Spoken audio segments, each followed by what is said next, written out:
This is Word in Your Ear. We've had them all in the back of our cab. Growlers, shriekers, twangers, thumpers, hacks, lovies, scribblers, comics, conversational plate spinners.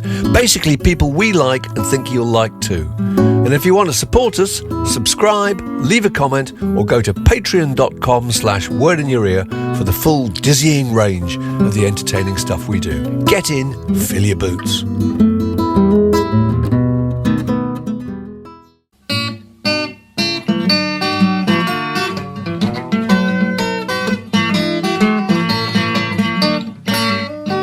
You're listening to a podcast from The Word. Well, greetings, David. I have a stack waddy for you. Oh, good. If you're up for it, if you're prepared to take the challenge. Yes. And the stack waddy quiz this week was inspired by something I just read, actually, and it's about extraordinary footnotes in musician stories. Just things that you would never have anticipated would have happened. Okay, so here's 7 of them. 6 are true, and 1 is a crisp work of fiction invented by me. Your challenge is to spot the ringer. Number 1. The boy who mailed dead rodents with promotional Boomtown Rats singles to radio stations in Chicago in 1978 went on to be Pope Leo XIV. That's the first one, all right? Number 2, Rose Simpson of the Incredible String Band became the mayoress of Aberystwyth. The third one is Tony Blair's Downing Street advisor Nita Clark had lived with David Bowie in Haddon Hall in Beckenham. The fourth one is Fatboy Slim, a.k.a. Norman Cook, had school violin lessons with a future British Prime Minister. Okay. The fifth one is the British ambassador in Washington, at whose party someone snipped off a lock of Ringo Starr's hair, was the father of Eric Clapton's girlfriend. Number 6, Malcolm Muggeridge saw the Beatles in Hamburg. And the 7th one is the 84-year-old Martha Reeves owns the Heatwave tanning salon franchise in Detroit, Michigan. Okay. So well, there they are. I have to say, those perfectly exemplify the whole theory behind the Stack Waddy game. In the things you vaguely think you've heard, and you're not really sure whether you can remember whether they're truth or apocrypha, really, you know. So the odd one of those I thought, I think I've heard that. But you may have heard it as a joke, or or it may actually be true. You don't really know. Now, I mean, I'm trying to read my writing here. I wrote these down. Rose Simpson was definitely, was she the mayoress of Aberystwyth, or it was something like that, wasn't she? She was. I mean, actually, she was married to the mayor. Something like so that. She was the mayoress. But yes. It still is quite funny that this fabulous hippie, played Woodstock, kind of finished up wearing her wonderful tweeds and deerstalker hat and appearing beside her husband as the mayoress of Aberystwyth. Accepting votes of thanks, you can imagine that. Yeah, exactly. Fatboy Slim surely has to have had violin lessons with Keir Starmer. He did. I didn't know that at all, but that really? Didn't know that at all. Yeah, but they were in the same class. Keir Starmer, very keen musician, wasn't he, from an early age and so forth, So you can imagine. They were in the same class at Reigate Grammar School in Surrey. Right. For about 4 or 5 years, I think. I'm guessing Martha Reeves has to own the Heatwave tanning salon. No, she doesn't. No, she doesn't. I thought that was an absolute shoo-in, but no, I made that up actually. But why wouldn't she have a franchise of tanning salons called Heatwave? It makes sense, doesn't it? So all the rest is true then? No, that's the one that's not true. Yeah, Okay. so all the rest are true. Yes, so yeah, all the rest are true. God, well done. So there we are. So Malcolm Roach, as you know, it's in his diary that he recorded that. Going to see the Beatles in Hamburg. Their weird feminine faces emitted nerveless sounds into the microphone. Do you remember that? It doesn't half make you think about Malcolm Muggeridge's other life. That Malcolm Muggeridge goes to Hamburg. This is 1961 or 2 or something. 1961, I think. And goes to see his publisher in Hamburg, because Hamburg is the centre of the German publishing industry. And decides to go stretch his legs by going down the Reaper. I know. And you think that indicates a rather odd life, doesn't it, really? It does. At some dockside bar, alongside the sailors, watching some beleathered, oiks from Liverpool playing twist and shout. Severe risk of being, mugged Yes. and brutally robbed. It makes you look at Malcolm Muggeridge and But no, that's the one, because the British ambassador was David Ormsby Gore, and his daughter Alice. Lord Harlech. Yeah, Lord Harlech, that's right, And Tony Blair, Nita Clark, she lived in, I met her once, and she was telling me all about living in Haddon Hall with. But no, the extraordinary one, and this was only revealed, I think, this week. I was listening to Radio 4, and they were interviewing a guy called Paul Vallely, who's just written this book about Live Aid. Oh, right, yeah. And Paul Vallely said that he'd worked out that a guy called Bobby Prevost, when he was 22, just before starting a maths degree, and after which he then entered the church, was working. All right. I mean, I think this is a really extraordinary story. He was working in Chicago, and the Rats had decided, I think it might even have been Bob's idea, actually, that they would put out, they were completely unknown in America, they were going to send promotional copies of their singles to radio stations with a dead rat in a plastic bag. And this was spectacularly unsuccessful, as you can imagine. And the guy whose job it was in the mail department to send these out was a guy called Bobby Prevost. And he went on, he is now Pope Leo XIV. He's now His Holiness the Pope. I'm sorry, but I think that is a fantastic story. I did not know that. Listening to that on Radio 4, I thought, that's astonishing. I'm surprised more hasn't been made about it, actually. That's true. That's true. And it will make sense, yes, because they were signed to Mercury, weren't they, in the United States, who were based in Chicago, I think. Yeah. It definitely makes sense.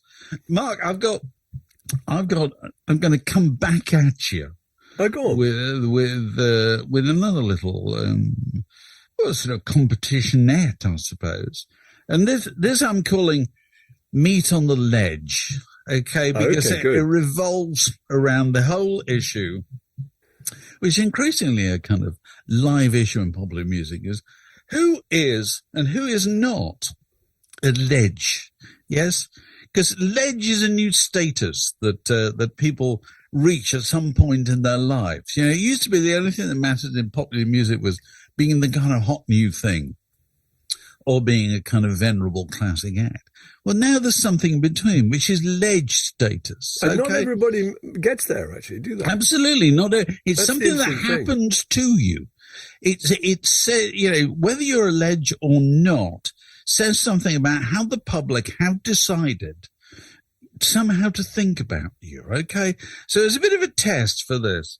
Okay. A good test of ledge status is, could you book them for Glastonbury, either in a major slot, it's on a major stage, or in some kind of Sunday afternoon vaguely camp, all the family will watch type slot. The legend slot, isn't it? Known as the legend. Yeah. Okay. Slightly so kitsch, but yeah. So it's the kind of thing that if they announced it, the BBC website would go, and on the Sunday afternoon, they got centre. And so I picked, taking a subdivision of popular music, I picked a number of smash hits cover styles from the 1980s, okay?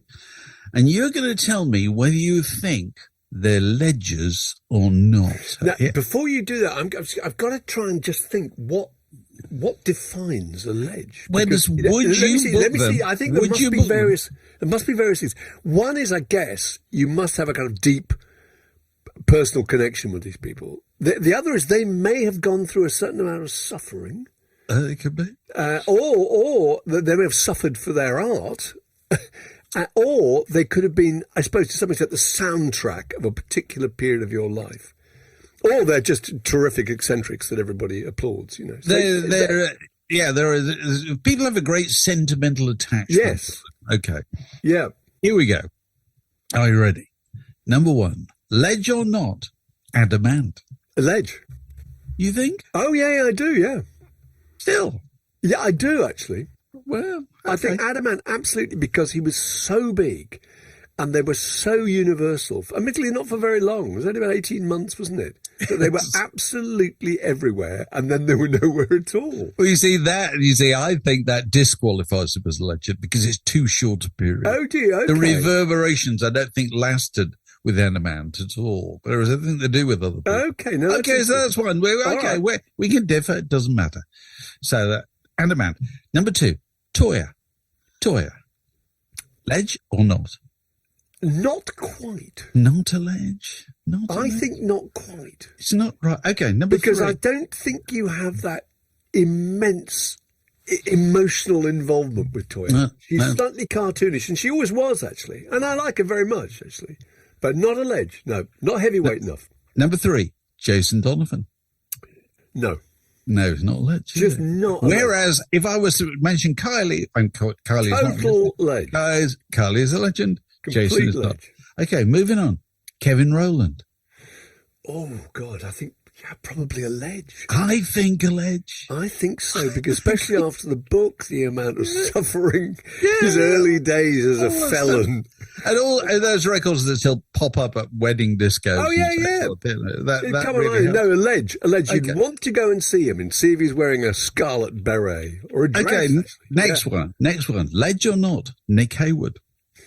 Not a ledge. Okay, we like Nick Hayward. I love Nick Hayward. No one loves Nick Hayward more, but just hasn't got the kind of heft, the kind of emotional heft, I think.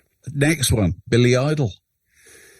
A ledge. Oh, right, okay. I think, don't you? Except then again, he went to America and so Yes, he's a distance from him, so maybe not. Yeah. No, not quite so connected. Okay, moving on. And I should add, actually, all these people still alive. This is key thing. Yeah. Because if you're dead, they're all legends. Whereas live is a different thing. 5-star, ledge or not? No. No. I don't think so. No, because you haven't thought about them. For a fact, this is the first time I've thought about them in about 20 years. Good records, but I couldn't. I don't think I can even name a member of 5-star, which is terrible, really. But there we are.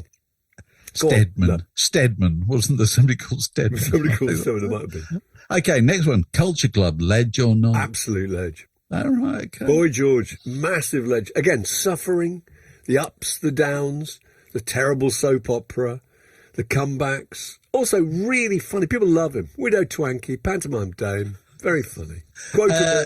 2 to go. Morton Harkett. Wow. Ledge or not?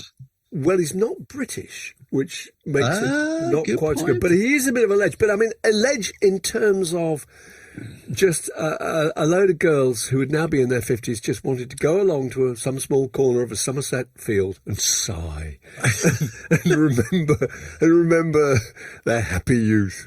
I don't think he's quite a ledge because, in fact, he went into kind of doing television presentations and stuff, didn't he, afterwards? So I don't know. But okay, and finally, and here's the testing one, Morrissey. Oh, ledge. Right. A complete ledge. Right.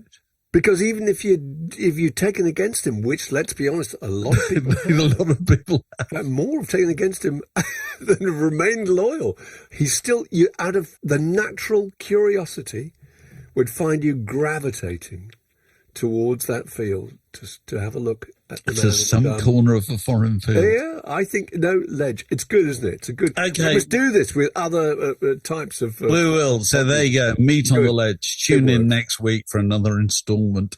You're tuned to Word in Your Ear, the longest continuous conversation in rock and roll. So, Mark, I see the Rolling Stones' Hot Stuff has been remastered and put out in an extended edition and so forth, thus triggering a load of kind of head scratching in the critical columns of the broadsheet newspapers, trying to decide whether it's time to reassess this record and so forth. I quite like Black and Blue. That's all I can say. Record. Do you think it's Mark? It's not a fantastic record. It's quite good. I'm saying it's fantastic in terms of the fact that the Stones records tailed off so massively that comparatively it's fantastic. No, it's not fantastic, but it's got melody, it's got Fool to Cry, it's got Cherry O Baby, Hey Negrita. I've got a bit of an attachment to that record. I saw the Stones twice that year.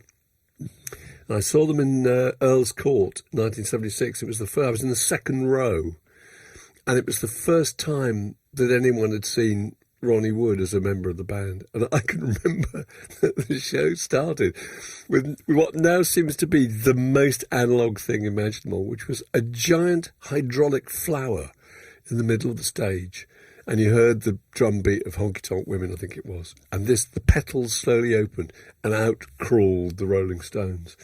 And there was Ronnie Wood, who looked like a crow, this little skinny kind of corvid. And Keith Richards, I can remember, I'm being so thrilled to see Keith Richards wearing a Bob Marley and the Wailers t-shirt. And and they played that, and I thought there were bits of that record that were absolutely fantastic. I tell you what's the interesting thing about that record.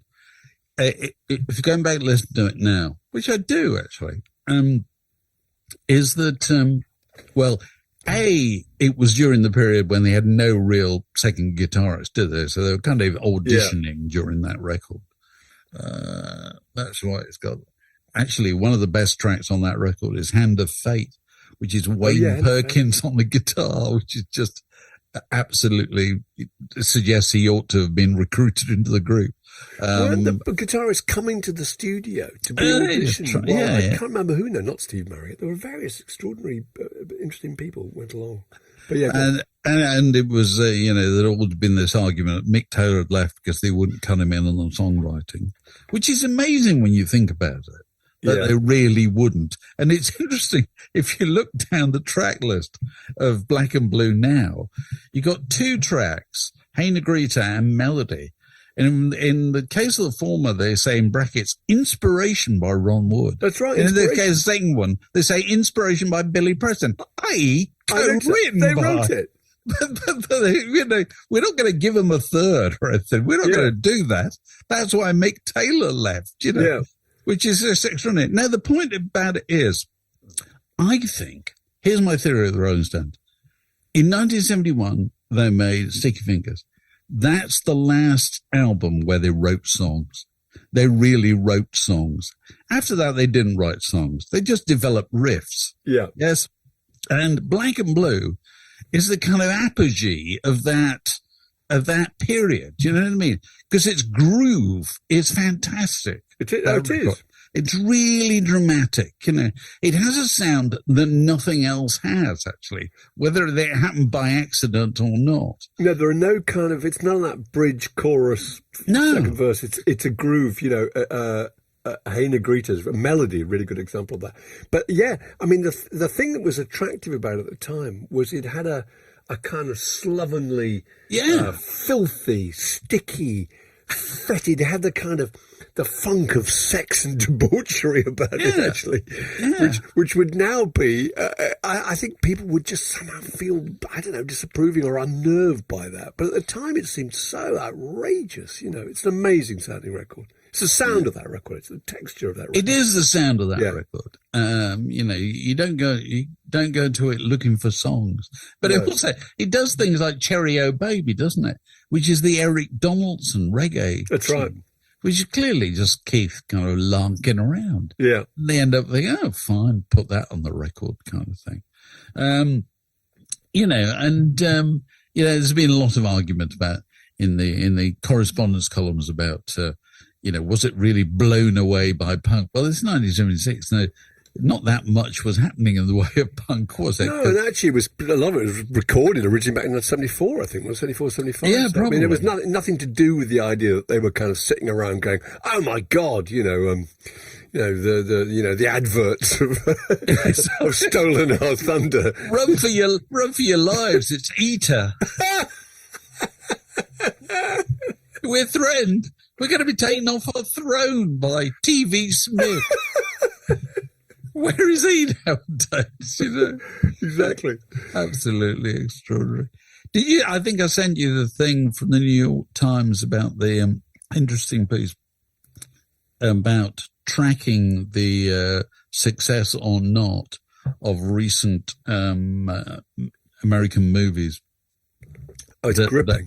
That are kind of, I think they're described as dramas and comedies. I think it's their way of saying not Marvel films, okay? Yeah. Not Star Wars films. These are the kind of standard meat and potatoes of the American independence system. The kind of films starring, I don't know, Julia Roberts and Russell Crowe and so forth, that come out and get kind of probably quite good reviews, and get on the chat shows and so forth. And everybody, they go to town with the publicity and so forth. And the point this feature is making, it doesn't work anymore. No. It doesn't get people to go to the cinema. And so I think they quote, there's a Julia Roberts film where she plays a professor, I think, who's is subject to some cancellation drama. It's called After the Hunt, isn't it? There you go, After the Hunt. And what does it say? It cost $70 million.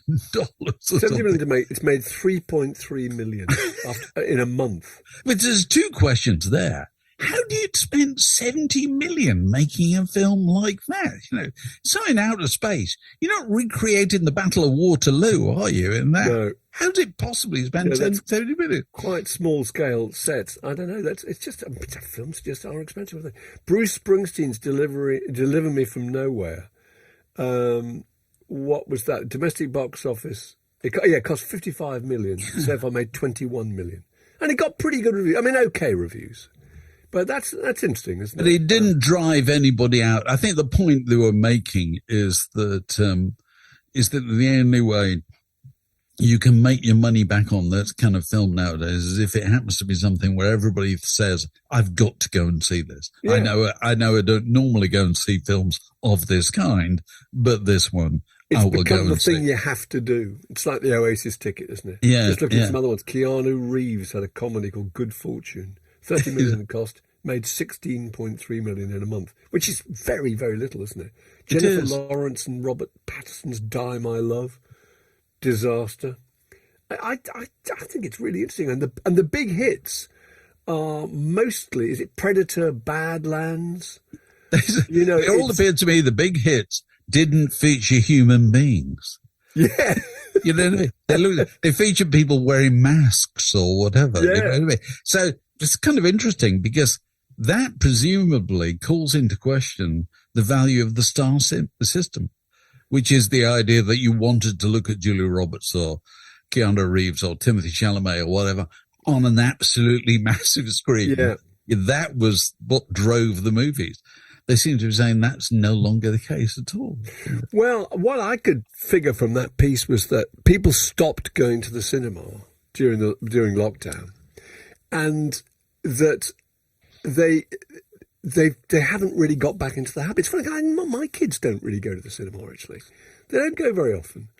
I mean, what they've got is a reasonably big television, and they're used to the idea that they want to see things when it suits them.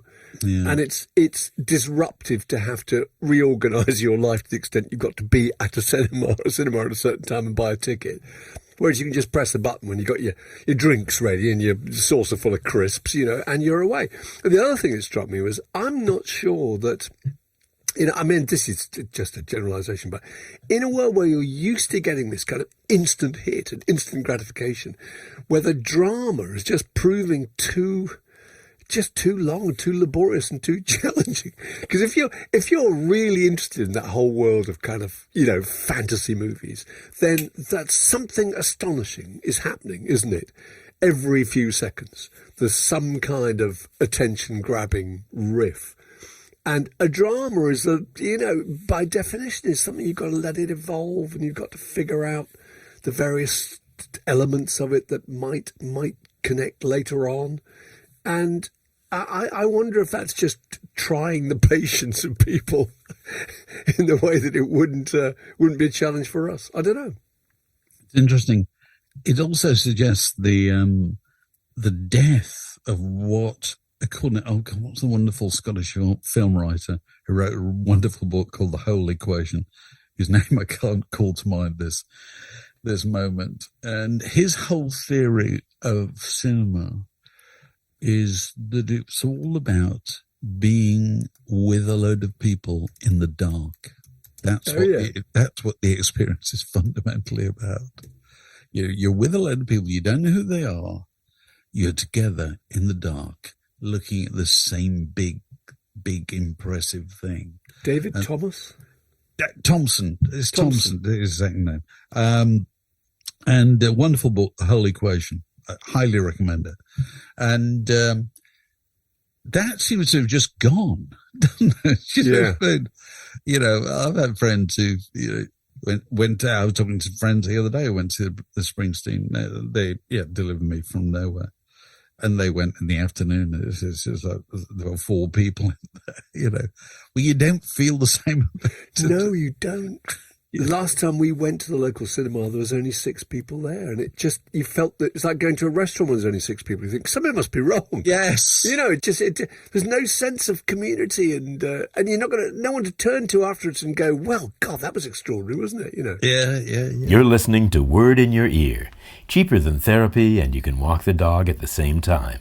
We didn't mention last week, and we probably should have done actually, the sad death of Gilson of Squeeze, Gilson Lavis of Squeeze. You must have met him over the years. I did. I went on the road with Squeeze in 1979 for the NME. Oh, right. Was he there then? He was. I loved Squeeze. Although it did kill me, actually, of that idea that, at that stage of my life, I thought, being in a pop band, I couldn't see anything wrong with it. It was so exciting. What a brilliant thing to do. And I think I got, after 2 days on a coach with those guys, getting some idea of the anxiety of their relationship with the record company, whether the record sales were going okay, whether the ticket sales were going okay. Leaving their wives and girlfriends at home, and everything. It seemed to be quite stressful for them. They were a fantastic bunch of people. Jules Holland, incredibly funny and upbeat the entire time. But Gilson, I remember vividly, because I can remember at that time he still drank. And he was a major boozer. And he told me this story about where they'd been touring in Australia.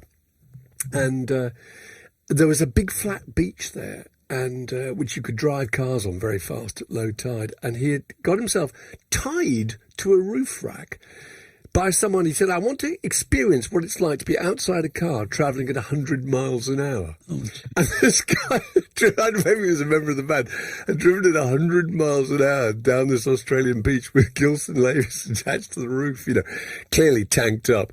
And I remember thinking, my God, he was an absolute hellraiser at that stage, But, just interesting. And he left school, hadn't he, at the age of 15 to join a rock band. He was absolutely obsessed with this idea of being in a group. And he was just such a fantastic drummer. An amazing powerhouse, a real locomotive drummer, that incredible thundering cymbal sound. And B, he retained that relationship with Jules for years, didn't he? I mean, because he didn't he get fired from Squeeze at some stage? Yeah, I think he did. And he kind of thought it was all over, didn't he? Didn't he go and drive a cab? I think he did. Yeah, maybe. But then he came back, didn't he, with Will Jules? And he obviously had this quite long, kind of third age, I suppose, of his time as a musician, didn't he? Because he played in Jules Holland's big band. Yeah, for various other people, yeah. And did the New Year's Eve hootenanny and all that kind of stuff. So, he ended up having a very long career, but there was a period in the middle when it didn't seem certain at all. It's a very, very sad loss. Also, did you notice that Squeeze are putting out a record that they recorded called Trixies? I love this. I think Glenn and Chris recorded this record. They were about 15 and 18 or something, in about 1974. And it's called Trixies. It's about an imaginary nightclub recorded on a kind of little Revox tape recorder. They're now putting this out, and they're going to tour it and play it. I mean, it's just one of those things where you're always looking for ways you can just put another fresh coat of paint on the concept of your group, aren't you? But it's also the appeal of the past. The past, yeah. That's the thing, is if you were it wouldn't be the same if you were saying, well, here's something we recorded in 1986, which we finally decided to put out. Because that's not magic, is it? No. Whereas the early 70s kind of is. Talking of the early 70s, somebody else who died in the last couple of weeks, Donna Godchaux of the Grateful Dead. The Grateful Dead. The first time I went to see the Grateful Dead, which must have been 1971, she and Keith, her husband, were suddenly in the group. You know, it's extraordinary when you think about the history of the Grateful Dead, how they kind of recruited, they gathered odd people to them, didn't they, at different stages, like Bruce Hornsby years later, you know, was kind of effectively a member of the Grateful Dead, wasn't he?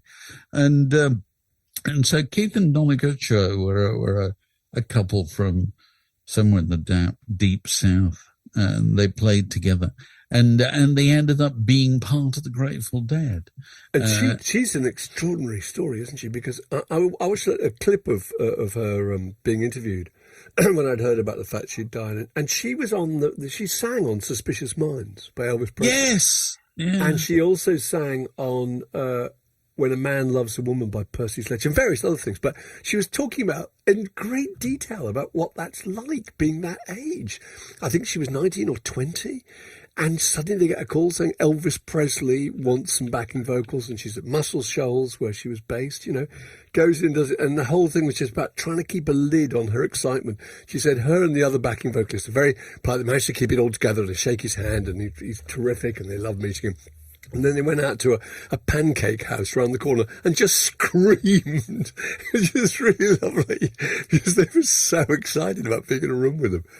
But yeah, she was, I mean, it was, I was never completely sure that was the right thing for her to do. It must have been good to be in the Dead for 6 years. Oh, God, she's suddenly playing in front of massive crowds. Yeah. All over the world. You know, who would turn that down? Now, it's funny about When a Man Loves a Woman, which is an extraordinary record. And I think Percy Sledge at the time, I think he was a hospital porter. That's what he did, you know. Really? He trundled patients around all day and then sang at the weekends. And then they got an opportunity to make this record. Let's try this, you know. And it ended up being kind of deathless classic, you know. And probably Percy Sledge, Donna Godchaux, or whatever, probably didn't make any money from it at all, you know. But it's still played today. Famously, still played today as people come down the aisle at their weddings, isn't it? Even though it's a song about an unfaithful woman. I know. It's the another Every Breath You Take, isn't it? I think not. This is Word in Your Ear. What are you planning to do with all these records? So, any other business? We've been joined by Alex Gold. How are you, Alex? I'm very well. I made it out of Stoke-on-Trent. I'm now back in the Shire. And, can everybody appreciate the fact that Alex has got a new microphone? He's got a microphone. Yes. Do I sound crisp as an autumn? So you're hearing the deep, rich sound of Alex Gold. It's the aftershave, that advert sound of Alex Gold. All because the lady loves. Try saying this. For men who don't have to try too hard. For men who don't have to try too hard. That was Denim. Tommy Vance, isn't it? That was Denim. Was it? Denim. Denim in a world. In a world. Tommy Vance. Tommy Vance, the TV. TV on radio. I was with Tommy when he did things like that, and he used to literally put his lips right on the microphone like that. There was no space whatsoever, and he had an extraordinary voice to start with. So, what have we got to talk about? Responses to what we were talking about last week. Go on. Yeah, we did a thing last week about rock stars seen in unusual places. There's just some nice ones. Michael Mouse sent in the thing about seeing Chris Squire in Waitrose in Richmond, and Fox Base Alpha talked about being on a plane going from Oakland, California, and a scraggly man carrying a black garbage bag made his way up the aisle, took the empty seat for across because it's Tom Waits, who he talks to and gets on with very well. I love the other Tom Waits' idea of carries a black gun, a bin liner, basically, with his Bin positions. liner. Really, on brand, I'd say. Yeah, definitely. Clive 16841 talks about being in an antiquarian bookshop and bumping into Julian Cope, who you'd expect. But my favourite was Trevor Wyatt, who wrote in about 1988, he's living on a boat in Bristol Harbour, and he was going on his way down a seedy pedestrian subway fairly close to Templemead Station. And on one of these tracks, I spotted an unmistakable figure in a fedora, a Donegal coat, the whole picture, unmistakably Van Morrison. There's this brilliant exchange where he's just preparing himself to lean out and extend a hand and say thank you for a lifetime of musical enjoyment, And as he's about to do that, Van Morrison just turns to him and just says, "Leave it." So he hasn't, Van has that reputation of being fantastically unfriendly. The idea that he hasn't even said anything before Van Morrison just said, "Leave it," and walks on. That was quite funny, really. But no, keep sending it. They are quite funny. What a charmer. We were talking last week about the decline of, dancing in pairs and how this is leading to worldwide societal breakdown. And Paul Burke got in touch, and Paul is currently working on a book based on his memories of DJing all over the place, weddings, parties, bar mitzvahs, whatever. And he's full of interesting observations, isn't he, Paul, on this? Yeah. I think particularly he's closely observed the slow dance over the years, the slow dance at the end of the evening. Where everybody copped off. And his theory is, and I don't know if this chimes with your experience, ladies and gentlemen, out there, that the slow dance always proceeds in a clockwise direction. In other respects, it follows no rules whatsoever. People aren't taught how to do it. That's really interesting. They just find themselves doing it, but it tends to go in a clockwise direction. Do you think it's anything to do with the notion that if you assume that most people tend to be right-handed, well, maybe. Probably lead with your right side when you're dancing, surely.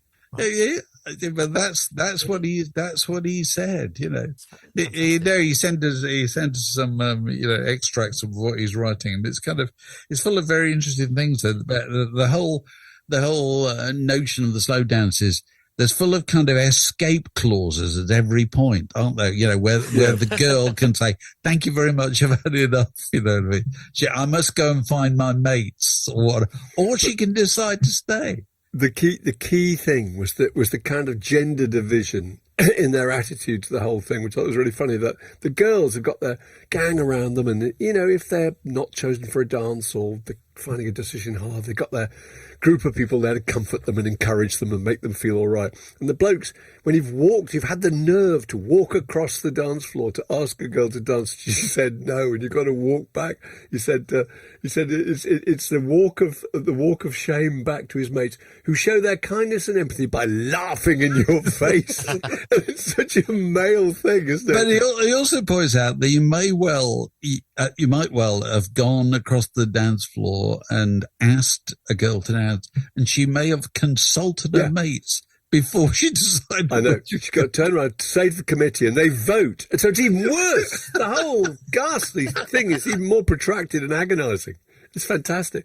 But it's funny, just the songs he mentioned. It's 10cc's I'm Not in Love, Rod Stewart's Sailing, Me and Mrs. Jones. It's funny, when you hear those records, you do have associations with them. Me and Mrs. Jones, that's an extraordinary one, isn't it, for teenagers to kind of do slow dancing to. The big one for me was To Become One by the Spice Girls. Oh, right. Okay. Yeah. Is your memory of that song associated with one particular young lady, Alex? Because Mark and I, as you know, we're huge believers in the idea that the names of early girlfriends are infallibly funny and poignant at the same time. On my very first slow dance at the end of a school disco was with Amy Collins. Oh, Amy Collins, there you go, Amy Collins. It works. It's the Deirdre Birchwood factor, isn't it? The Likely Lads' fantasy girlfriend. The Likely Lads' fantasy girlfriend. Eddie Collins, good work. Very good. So, what else have we been doing this week that we ought to tell people about? We've recorded interviews with the chap who's done the oral history of Paul Weller, and that's out now. Dan Jennings, it's good. That's Dan Jennings, there you go. Rachel, we talked to Daniel Rachel, didn't we, about his book about rock and roll's flirtation with the Third Reich, which is pretty extraordinary. It's more than a flirtation. It's gone on a rather long time. It has, and all the things that you now seem absolutely unimaginable about incorporating their insignia into people's into the look and style of their records. It's interesting. So all that stuff's out there now, and if you want to avail yourself of all this stuff in glowing colour and rich stereophonic sound, and earlier than everybody else, you might consider becoming a Patreon supporter. How do I do that, I hear you chorus? Well, it's simple. Go to patreon.com/wordinyour-ear and find out how you could get involved. And then, who knows, you could be joining us on the occasion of your birthday to throw a log on the Word in Your Ear fire. And that honour this week was extended to Mike Sketch. And now it's time for Word in Your Ear's birthday guest of the week. And this week, our special Patreon birthday guest is Mike Sketch. Hello, Mike. How was your birthday? Hello, David. Hello, Mark. Thank you for having me again. My birthday was excellent, and this is my 5th word birthday. So I feel as if I've moved from nursery into big school now. Right. Tell everybody tell everybody how you marked your birthday. What kind of bacchanalian rite was involved? Where did you go? Go on. Well, it really was quite bohemian. My wife and I went to our local garden centre. There you go. And availed ourselves of a full English breakfast. There you go. That's the kind of way. That's how we roll at our age. You rock and roll. Yeah. So it's customary for a birthday guest to throw a log on the Word in Your Ear fire. What's your log, Mike? So it may be a log that's been chucked on before, but I think I've got a slightly different view on it. So always talk these days about gig prices. Yes. And the ever increasing, it seems, gig prices. And of course, artists not being able to make any money any other way than going on tour, so charging lots for it. And I had a different take on this. So I'd like to share an experience that I had a few weeks ago, if I may. Mm-hmm. I'd had to travel to Staveley for some family stuff. Now, Staveley is a tiny little village. It's not Las Vegas, is it? It's not Las Vegas. No, the glittering lights of. It's a tiny little village, although it does have a brewery, actually. Yeah. But tiny little village on the A591, if you're familiar with, between Kendal and Lake Windermere. And my parents lived there for many, many years, which is why I had to be there. And I booked into the local pub for the evening, and because I needed an overnight stop, and I happened to notice via the miracles of Instagram that a friend of the pod, Boo Hewerdine, was playing the local folk club on the same evening. So perfect. I thought, well, do you know what? I'll give that a whirl. Yeah. I followed Boo for years. I saw him play with the Bible back in the late 80s and early 90s, and I followed his solo stuff. I think he's an absolute master craftsman of the songwriting. So I, had some dinner at the pub, early dinner, over to the folk club. Now, I'm not sure what I was expecting, but it was in the Scout Hut. Yeah, good. It was in the Scout Hut, and I walked through the door, and a gentleman almost welcomed me with open arms. He asked my name and ticked me off a list. Because I booked a ticket in advance. Right. I thought this was going to be, hot tickets. And he ticked me off the list, and there were about 6 rows of plastic chairs facing the back wall and the fire exit. The stage was literally another plastic chair and a music stand and a microphone. The the ceiling was lit by one of those little kind of circulating glitter balls that lovely. happens onto the ceiling. And there was a lovely mural that I think the Girl Guides had done on the back wall. Anyway, I walked in, had my name ticked off the list, turned round. Boo was standing in the kitchen with a mug of tea and his guitar around his neck. So I went and said hello. I had met him once before, actually, but I went and reintroduced myself. And then off we went. So I sat relatively near the back, which was pretty near the front, to be honest. It was a tiny place. And there was a lady from Coniston had come over, and she sang a few songs first. And then Boo came on, and he did something that I don't think artists do anymore. He said, "Oh, lovely to be here. I've been at Bassenthwaite over the road for a few days songwriting. Here's one I finished this morning." Oh, lovely. And he sang a song called Asleep on the Wing, which had been inspired by him watching swifts. And apparently swifts, when they migrate south for the winter, spend time asleep while they're flying. So there we go. We learned something new. Anyway, he did two sets. He did two 40-minute sets. He sold some CDs in the interval.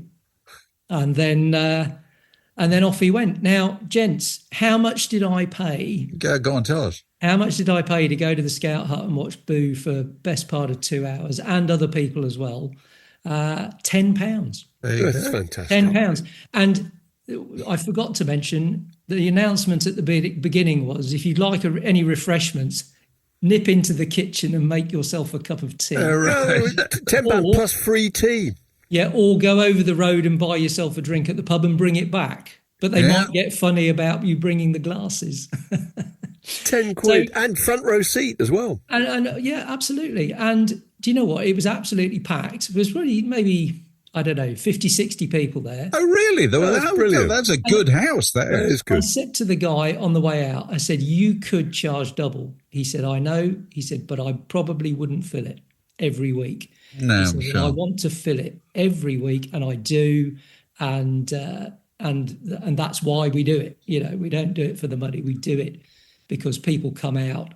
It's live music. It's a good thing to do, and people are still enjoying it. So I thought you might like to pop a link to Folk Northwest in the programme notes, maybe. Right. So if anybody's in the vicinity, they could go and see what's on the bill, couldn't they? Absolutely. That's brilliant. Do you have any similar experiences, gents? Not really in folk clubs. We were thinking about it earlier, because I think Alex said, what's the best night out you've had for less than £10? Yeah. Well, I'm old enough to remember gigs where you could go and buy a ticket, have 2 pints, come home, and you had spent less than £10. Perfectly possible. That's the thing, is if you just go back in time. I can remember you could get a ticket for an entire rock festival for the whole weekend for £2. In fact, I saw Bob Dylan at Blackbush, I think it was £6. And he got 6 bands, including Graham Parker and the Rumour and Eric Clapton. So, £6. But I do find myself thinking whenever, there's a Taylor Swift or an Oasis and it becomes a big news story about gig prices and people complaining how much it is, and it is a huge amount of money. I do think if you want a satisfying music experience, there are millions of alternatives that do not cost anything like that. Right. But what you're paying for is fame. That's what you've gone for. Yeah. That's what your premium is.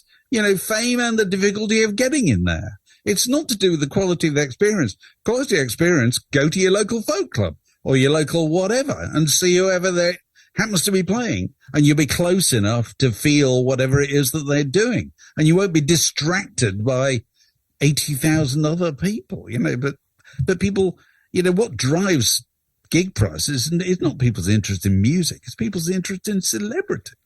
Yeah, right. It's the idea that you can go to something which you don't have to sell. Because in some respects, you're having to sell this to people. They say, Boo Hewerdine, you've probably not heard of him, but he's great. And it's a little Scout hut. And it's all those details that you put in there and the free tea and all that make it so brilliant. Also, we know who he is. But yeah, if you just simply say, I went to see Beyonce in a stadium, you've already got people's attention. So that's part of it, I think. Yeah. But also, the other element in your evening, which, is I would, and I'm guessing here, you went on your own. Now, if I did, yes. If you go on your own, you don't have to sell it to anybody else. Yeah. And therefore, good, bad, or indifferent, you deal with it because you're on your own. You're not worried that you've wasted somebody's evening. If you said to your wife, come and see whatever, it'll be good. Half your anxiety is she enjoying it? And she might not be. You know what I mean? So, David, that's a really good point. I took her to see Squeeze once, and I spent the whole time stood up, and she was sat down. I think I might have made an error there. But it happens, and it does. It spoils your fun.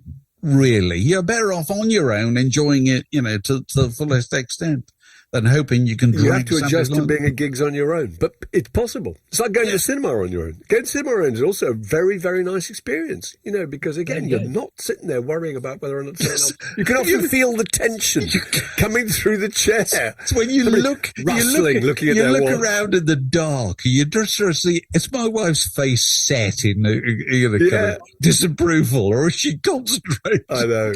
Or is she asleep? Is she asleep? And it's funny because sometimes you can't tell. You have to wait till the end of the film and say, what did you think? And it could go either way.